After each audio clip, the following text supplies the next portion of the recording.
Well, hello. Welcome to the next installment of the Global and National Security Institute Speaker Series as part of this Tampa Summit. I believe it's number 8 this year. This has been a rapidly growing environment. We've had a lot of great speakers through the time here that we spent for the last 2 days speaking on autonomy and the ethics of autonomy and engagement weapons.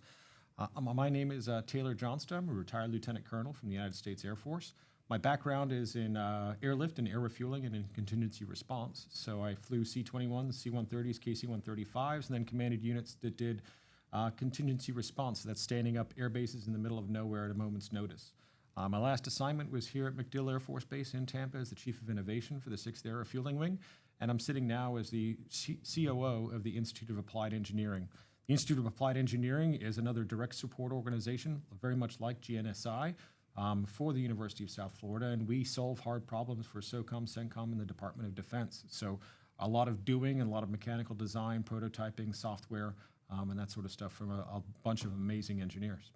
I'll hand it over today. We're talking with Lieutenant Colonel Lushenko, and I will let him introduce himself. Thanks, TJ, and thank you to GNSI, as well as everybody here at USF for making this a wonderful event and for this opportunity to share the body of my research, which I think has some implications for how we understand the shifting character of war.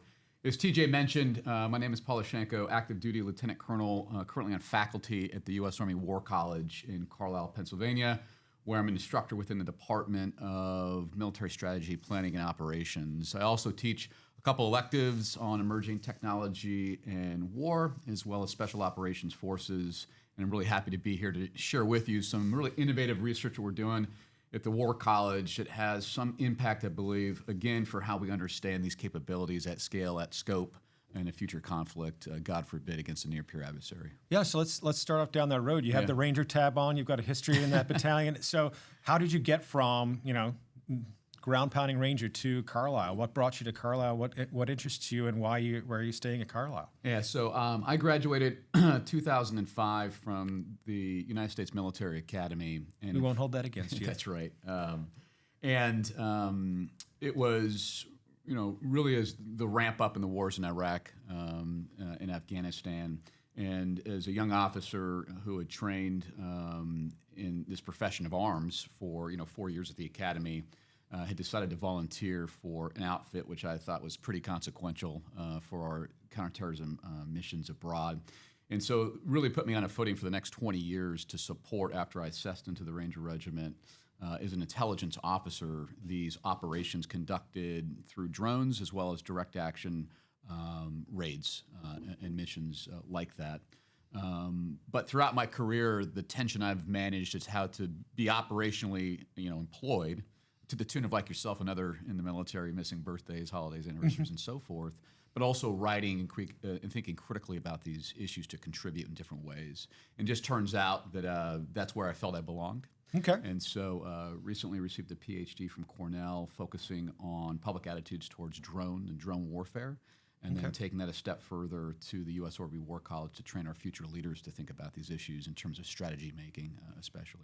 Gotcha. And as I understand, as part of the PhD, you have a book coming out identifying some specific roles, responsibilities, and public perceptions of UAV. Well, I still call them UAVs, and I know I shouldn't call them UAVs because they're not unattended, but I understand you have a book coming out. Can you talk a little bit more about that? Yeah, so I guess it's important to step back and contextualize really the body of my research. So generally, it's public attitudes for these emerging technologies, which is with a special focus on drones, because as I bridge the theory and practice of these new capabilities, I have an experience mostly with unmanned, uncrewed aerial systems.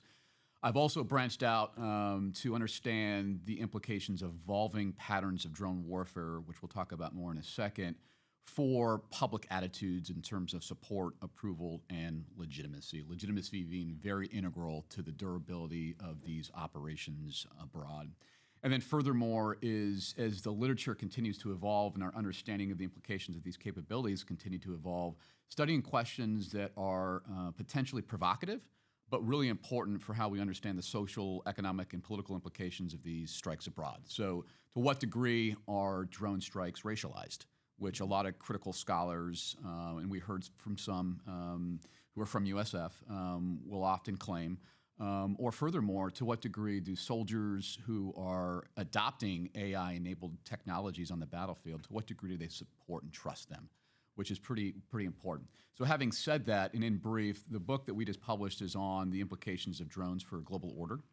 So how drones affect the pattern of relations between countries. And we can talk more about what that looks like. And then finally, the forthcoming book is on evaluating public perceptions of legitimacy for these strikes and in a cross-national context. I can imagine that public perception on the use of drones and use of unattended, uncrewed autonomous vehicles is different from, the continental United States of what, the American public is viewing versus the soldier, sailor, airman, guardian is viewing when they're downrange versus the impacted civilians in either Iraq, Afghanistan, Somalia. There's a different perception through all three different groups. Is there any really overlay between those perceptions? That's a great point. And so what drove this book, this second book at least, is the most important question here. So if you take a look at the literature on public opinion and these uncrewed unmanned systems, they're really defined in terms of three, I think, consistency. One is a focus on American attitudes. The other is an understanding of either top-down or bottom-up drivers for public opinion. And finally is little attention to what we call microfoundations, these mechanisms that underline attitude formation, values, intentions, beliefs, that kind of stuff. And so for the most part, scholars since 9/11, when these capabilities came into the modern sort of era, armed and networked drones, we focus on attitudes of Americans, citizens, because they're most easily to tap into. I mean, we're a democracy, people have opinions, survey experiments are easy to run, right? So little attention cross-nationally to other populations, like in France, for instance, that use these capabilities beyond their immediate borders and regions. The other thing, too, in terms of consistency is understanding one of two approaches, either that public opinion is manipulated by especially political leaders and presidents even. Take a look at drones. I mean, the intended benefit politically is that there's no democratic accountability or public oversight, which can lead to a moral hazard or an abuse of these capabilities. And President Obama has recognized this in some of his rhetoric following his administration. But on the other hand, there's a bottom-up perspective that, to what degree do these attitudes from citizens actually matter in shaping policy? And then finally is most of the existing research doesn't take a look at the way that affect or emotion as well as other sort of cognitive dispositions, felt moral obligation to use capabilities abroad, actually shape public opinion for the capability use. So having said that, what I attempt to do is take that first sort of generation of literature and drive it forward and doing a couple things. One is that I extend the sort of respondent pool in survey experiments and research to other nations. Yeah, it's tough to get that academic rigor in the highlands of Afghanistan, right? That's How can you exactly get that academic rigor? And mostly people haven't done it. Yeah.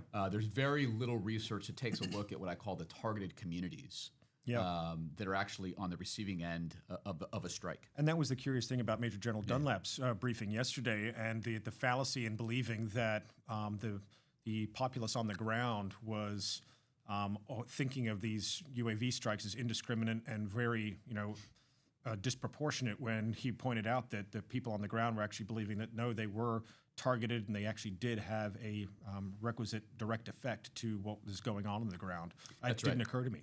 That's right. And so my research actually confirms that intuition, right? Yeah.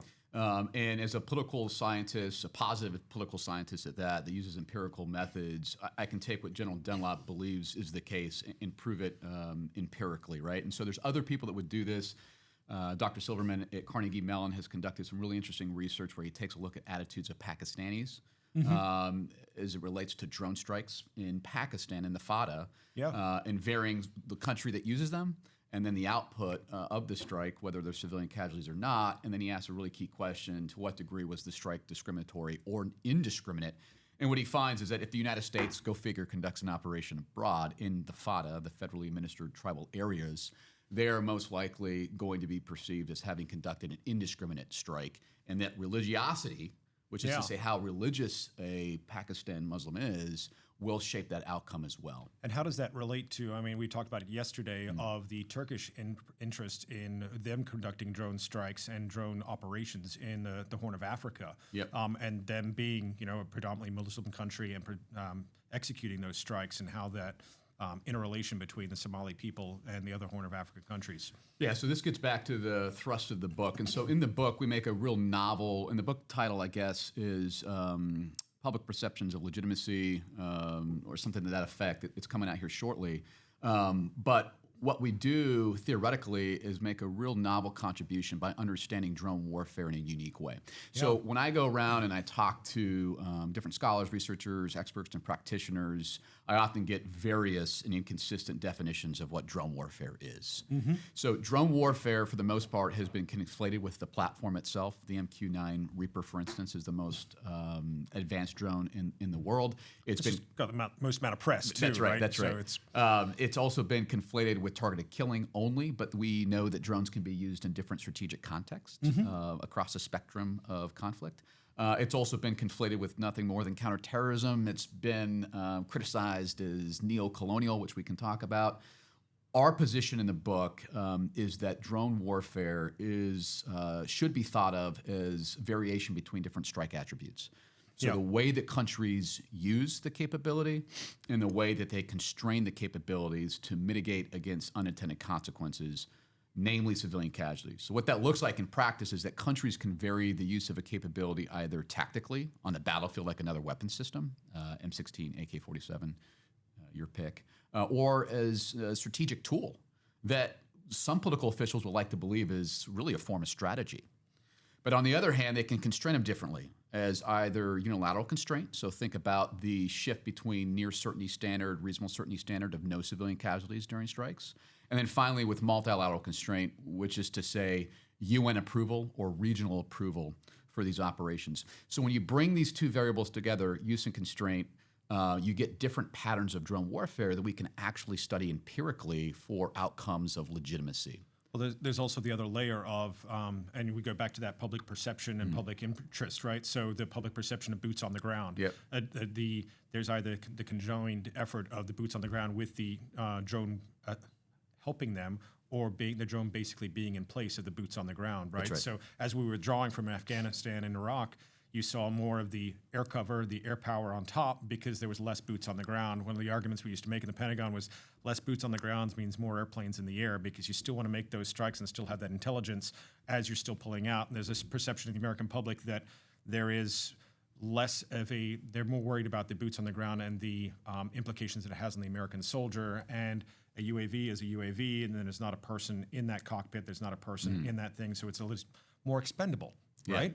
That's right. I mean, that's the intended benefit of drones, right? Yeah. Is that they would be highly precise, reducing civilian casualty, protecting one's own forces, and then, frankly, in a democratic political regime like our own United States, which shield, as I mentioned yesterday during the panel, political officials to include presidents from democratic accountability and public oversight. But to your point about the way that these drones are used, we can discern clearly evolving patterns that are defined by use and constraint. So as two examples to get to your point. One is the United States political leadership, at least, and I think the American public, as we see in our empirical findings, support the use of so-called over-the-horizon strikes, which is the deployment of a capability beyond line of sight, thousands of miles away without boots on the ground for all the reasons you've talked about. And we can show that Americans view this as most legitimate, unless or until there's a civilian casualty, and then they say, you know what, wait up, right? The other piece is that there's only another country in the world, a great power, that conducts the same sort of strikes the United States does, which means beyond its own immediate borders and regions, which is France. And so the French intelligentsia, as well as some military practitioners, have this notion of a French model. It's actually within their literature and doctrine, the French model. They have no idea what it means empirically. So what we show is that the French model is really a function of a tactical use of drone. The French would rather use a gunship or a jet to prosecute a target, let's say in Mali, and with multilateral oversight. So they will not go into a country, even given a post-colonial legacy in Northern Africa, without UN approval and support from regional institutions. And that has different implications for public perceptions of legitimacy, right? And it's you just saw that the president announced that they were pulling out of Niger based on their recent coup, and how that's going to affect their operations, because they had an extensive reach inside Niger, and you mentioned Mali, on how their drone operations are going to go on in Northern Africa, and it's going to be intriguing to see how if that pullout, or if that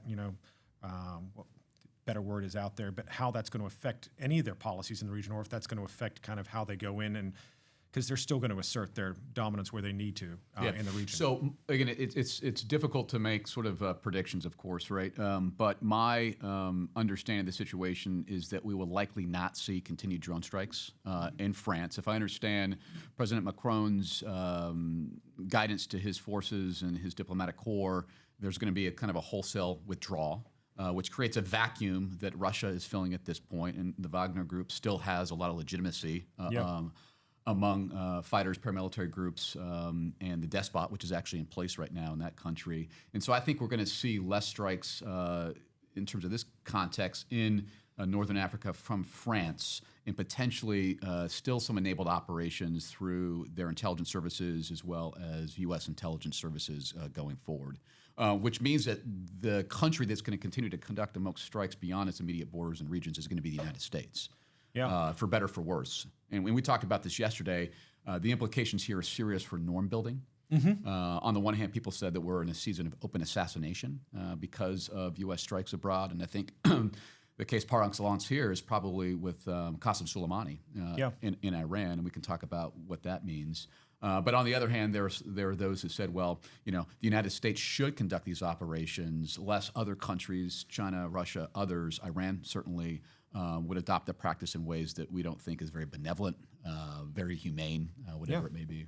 And let's shift topic just a little bit, because it goes to a little bit of the next subject of the conference, right, is the autonomous use of these UAVs. And my early parts of the war in Iraq in 2007, 2008, we were flying C-130s, and you had little pillboxes where the UAVs were working, and there was very little connectivity between them back to Kingpin or a Pyramid at the time in Iraq and the actual aircraft, and it was a constant, hey, watch out because we don't know where they are, we don't know how they're operating, and they're just in this kind of sector. And as a fixed wing operator, it was always an entertaining operation. But we knew the value that they provided. And now you go to 2023, where it's integrated into the air tasking order cycle. It's always communicative. And my last deployment was in 2021, where we knew exactly where they were. We were able to pass very close to them, and they were doing what they wanted to do. And now we look to over the border, over the horizon, autonomous capabilities, where they're integrated into the ATO picture. And what changes does that give, not only to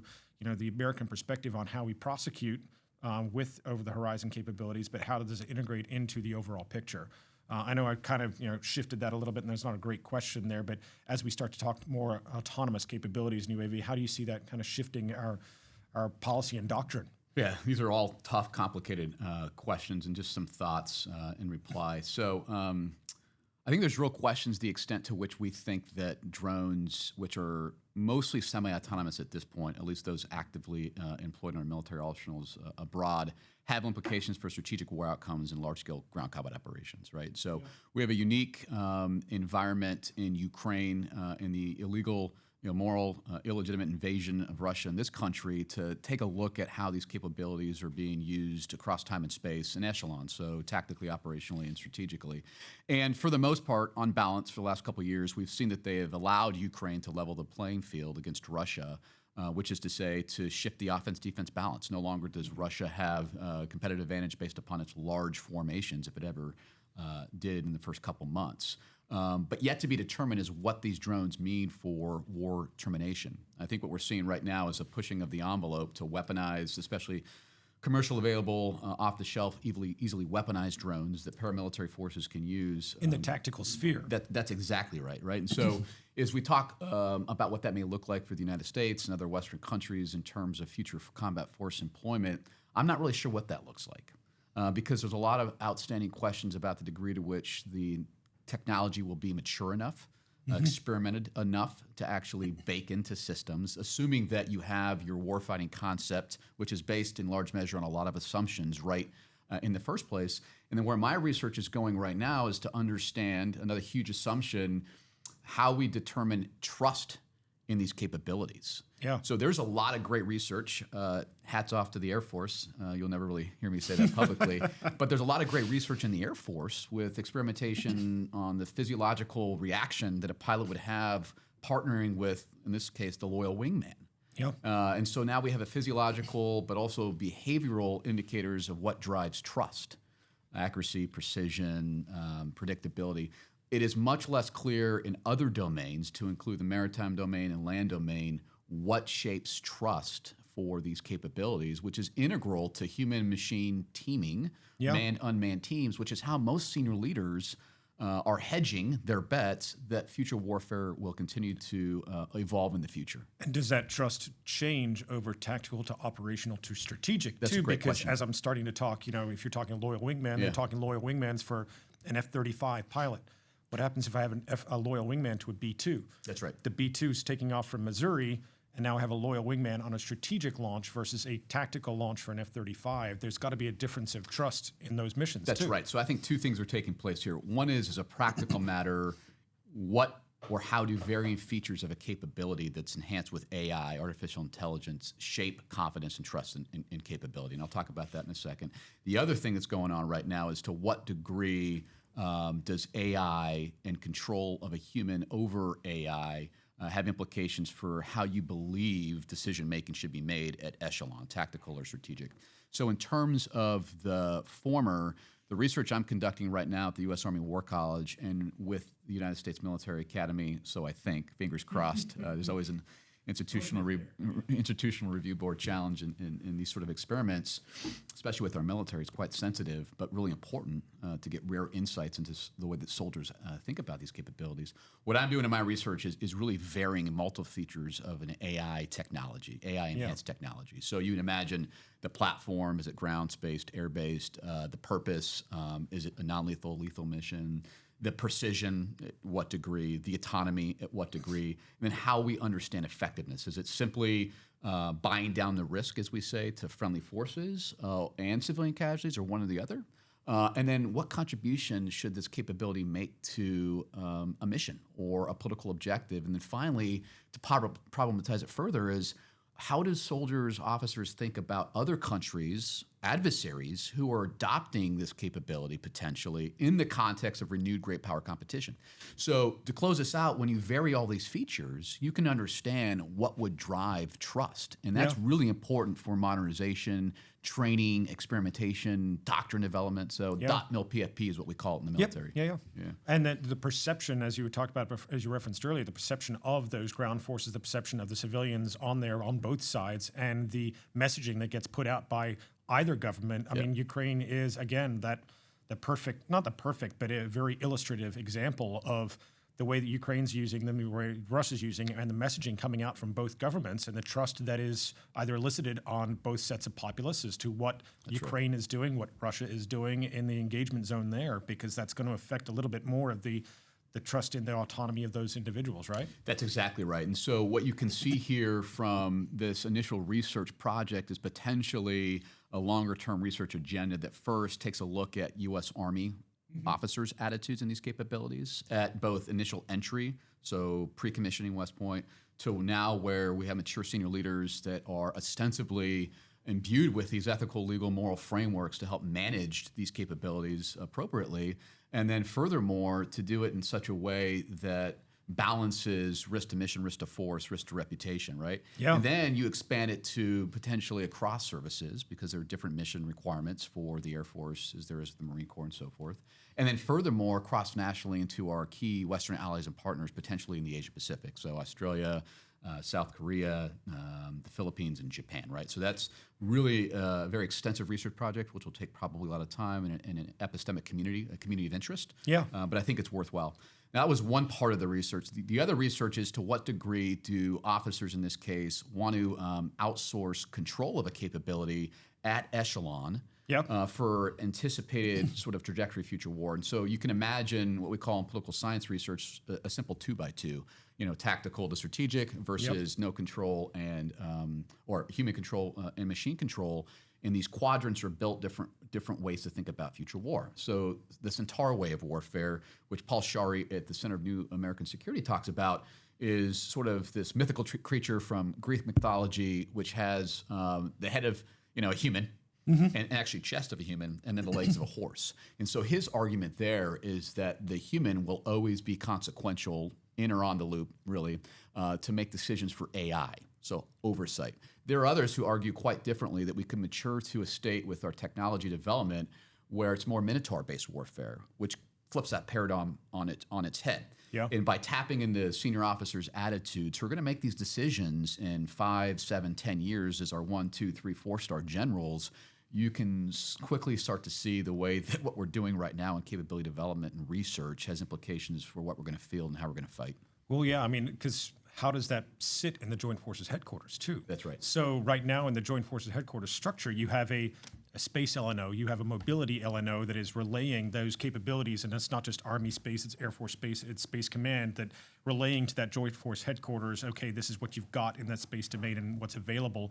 Right now, there's a differentiating capability between what Army is bringing to the table in drone technology, what the Air Force is bringing, and again, what the Navy is bringing. How do they all integrate? How do they all integrate autonomously, too? Because for good and for bad, industry has pushed ahead in different domains, and how do we get that interoperability between, because that's the secret to our sauce, right? Yeah. Is that interoperability between Army, Navy, Air Force, and the Space Force, and how it plays into not just the Joint Force headquarters qualifying for that CG, right? Because that CG, as you said, that 1, 2, 3, or 4-star, that 3-star in 5 years is that 1-star, that colonel right now, and how do he or her understand that technology, and how are we baking it into NTC? Like, is NTC actually talking about unattended, drone warfare right now? Do you know? So a lot's in there, but it's very Sorry. No, it's really good to talk about this, right? And so I think the first thing to say is that it's unclear, but there's an understanding among practitioners of the profession of arms that strategic success, so success in support of a political objective, military objective, is not due to one or another weapon system. There is no panacea in modern conflict. And so, as I said yesterday, and hopefully this resonated with some of the students who are wrestling with these tough issues, is, modern warfare is about joint combined arms maneuver. Yes. And so what you attempt to do is integrate multiple types of capability, whether a weapon system or something else, to expose a dilemma, a vulnerability on the enemy to exploit across time and space, right? And so, having said that, I think what we're seeing at 2 levels is, one, each service is attempting to adopt AI-enhanced capabilities. Yeah. So quickly, in the Navy context, Task Force 59, part of CENTCOM, we heard about this yesterday, is doing some experimentation with maritime-based drones for any number of missions, which we can talk about. Just the same as the U.S. Army, not just with Task Force 39 at CENTCOM, but other centers across the Army are attempting to experiment, right? Yeah. So I think that's really important to recognize. Now, as it relates to integration at the Joint Force level, I think this is why General Milley was really pushing to publish a recent article called Strategic Inflection Point in Joint Force Quarterly, where he promulgates a new joint warfighting concept. And this is about operationalizing joint combined arms maneuver through various principles. Some of these consist of pulsing operations in a sort of deterred environment, let's say the Asian Pacific. Others is about resilient logistics. And so I think this is the framework which will be very important for respective services, and you've seen this from your time in the Pentagon, just the same, to integrate capabilities. Now, that sounds really neat, theoretically. But it is a DARPA hard problem, because not even that. It is a stakeholder problem as well. So yeah. as you saw in the Pentagon, and I've been an XO for senior leaders in the Pentagon, it is all about managing personalities, stakeholders' interests, pots of money, and so forth. And so this is a more long-term project, I believe, rather than what Secretary Hicks stated recently with sort of the replicator, program of scope of thousands of drones in 18 to 24 months, which would frankly break the acquisition process, right? Yeah. And so I agree with the emphasis on rapid capability development to maintain lethal overmatch of China, who has mass in the region.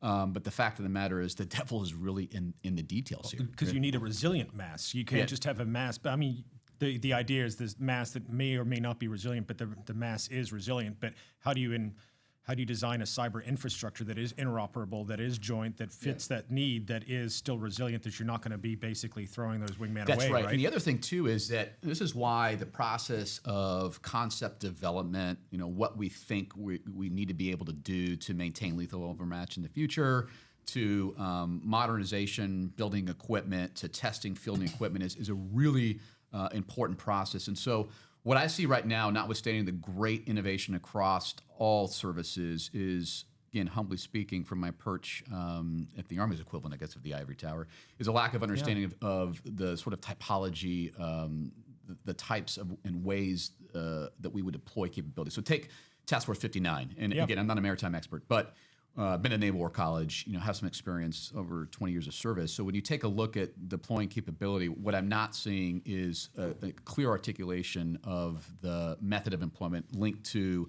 the implications for maritime competencies and then therefore the implications for joint warfighting. And then the one step further is the acquisition process, as you mentioned earlier, because my worry is, so 3 years ago, LLM wasn't on anybody's radar at all, right? And most of these AI and MLs, technology was not on that. But 3 years is just a half of the FIDEP process of acquiring things that are in that domain with those legal and ethical left and right boundaries, as we've been talking about for autonomy, and then the interoperability layer on top of that. I don't think we are, and I'm now able to say this because I'm outside of the blue suit, is I don't think we're structured to be flexible enough to do that. And it's a tough problem, and it's a tough nugget to crack of that ethical and just the autonomy systems and the AI and ML to even predict where they're going to be in 3 years, because the roadmap ahead has been, not even on a Mooresian law type of progression. It's been more rapid than that in the adoption and the integration of those standards. Yeah, and this is not for lack of trying, right? So, I mean, when I was at the Pentagon during this recent tour, I really appreciated the innovative thought on, pushing the bureaucracy forward from especially General Milley when he was the Chief of Staff of the Army in his program called Buy, Try, Refine, that you would get prototype capability into soldiers' hands initially in terms of sort of the land domain. You would test it and then make adjustments and then field it over time. And I think that leaders are recognizing that we have to go fast. But yet it's such a massive problem with so many interests at stake. And of course, the industrial military complex is a key stakeholder, that it stands to reason that everybody's going to have an opinion. And, we have two opinions right here. But I mean, and General Brown, I don't think is ever going to change. He's when he was at the PACAF, he was still on that line of, try now, buy now, and then we'll figure it out as we go along. But I know we're kind of coming close to our time frame here. Is there anything you want to kind of, I know we've touched a ton of subjects here and talked about the ethical quandaries and the perceptions of UAVs and the expression of autonomous UAVs. But is there anything you kind of want to leave the audience with as parting thoughts or parting things for them to ponder? Yeah, especially for potentially emerging scholars out there, candidates who are doing PhDs. When I went to Cornell and I had a great supervisor with Professor Sarah Krebs, and she probably asked me this question for a reason, but she said, "Why do you want to study drones?" It's kind of moribund in the sense that a lot of people have talked about it. And she's absolutely right in terms of questions of proliferation, the degree to which we understand effectiveness or not at scale, and then finally the normative, legal, ethical questions that bring us all together for this conference. But the reality is there are people like myself, people like you, and under the leadership of General McKenzie and others who want to either take a renewed perspective at these key questions that some think are kind of from a bygone era now, or push the research agenda in new and innovative ways. And so I think there's some outstanding questions that people should take a look at. All right, so one of these is, to what degree does more or less civilian casualties actually moderate public attitudes for strikes? We really don't know that question. I get a sense in my research that it's important, but I can't tell you the risk ratio that either soldiers or civilians understand to adjudicate the merits or not of a strike. In the book that we have coming out, we only focus on two predominant patterns of drone warfare that are evolving. There's room to take a look at evolving patterns in other countries, to include prosecuted by Turkey or even Ethiopia, as we talked about, right? So these are strikes that are in their own borders, meaning sovereignty is not at risk. We just don't know the outcomes for legitimacy. The other question, too, is to what extent should we, and I think we should, take in consideration the attitudes of targeted communities? And this is a sticky subject, methodologically speaking, because of the real worry of selection bias, which is to say that when you talk to a targeted community, they may be mad because, well, they were targeted in the first place, or they had friends and family that were, but nevertheless, this feeds back into the sort of legal, moral, strategic obligation that we in the U.S. military have to have distinction between combatants and non-combatants in armed conflict. And finally is, although I have the first book on global order and drones and the implications of drones for the way that countries interact with each other, this is really in the vein of theory building. Yeah. And how does that theory change over the next couple of years without a quote unquote live conflict. That's that right. You can do any research within. That's right. And so I think what we need to do going forward is adopt some empirical methods like a survey experiment to see the degree to which Americans or anybody else sort of cross-nationally care about global order in the first place, because we seem to think it's consequential at the political level, but you know, Americans or other citizens of the world may not. And if that's the case, if they do think it's consequential, how do they understand the implications of uncrewed autonomous weapon systems in terms of sovereignty, in terms of global hierarchy, in terms of international humanitarian law, right? And so there is a wealth of questions, and I think it's just going to continue to evolve going forward. And I'm glad that after 20 years in the military, I could kind of look sheepishly at Professor Krebs and say, well, I think it matters. I think it matters. Yeah, definitely. Thank you for coming and talking to me today. Thank you for the audience out there that is viewing this, not today, but offline and as we go forth. If you do have any questions, you can definitely reach out to GNSI for any questions in the follow-on and come to the next GNSI Summit, which will, I believe, be in the springtime. Thanks again for your time today.